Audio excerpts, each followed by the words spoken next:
Je vais te raconter une petite histoire avant Shabbat. Une fois, je rentrais un chassid et il m'a expliqué que il y a quelques années en arrière, il voulait acheter une maison. Maintenant, quand je dis quelques années en arrière, c'était il y a 40-50 ans. Et pendant une année entière, il était jeune marié. Pendant une année entière, il n'arrivait pas à acheter une maison. Il n'arrivait pas à avoir un prêt de la banque, un crédit. Et il a dit, je vais écrire au rabbi. Il écrit au rabbi, le rabbi lui répond et il lui dit, vérifiez votre fille. Il reçoit cette réponse-là en retour. Et quand il reçoit cette réponse-là, il se dit, mais bien que c'est un chassid, quel rapport il y a entre les tefilines et ma maison? Et il n'a pas vérifié cette tefilines. Pendant 2 mois, 3 mois, il essaie d'avoir un crédit. 5 mois, 6 mois, une année entière.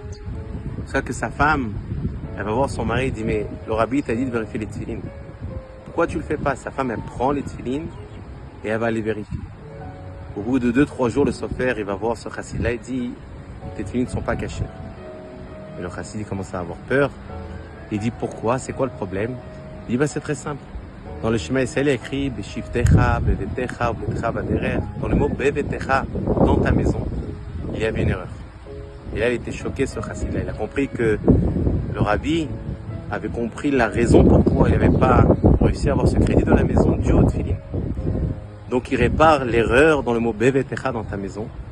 Et il m'explique que 2 mois après, il a réussi à avoir le crédit pour avoir sa maison. Alors, de là, on apprend un enseignement combien une mitzvah d'un juif, combien l'importance des tefilines peut avoir une influence sur la vie de tous les jours. Allez, Shabbat Shalom.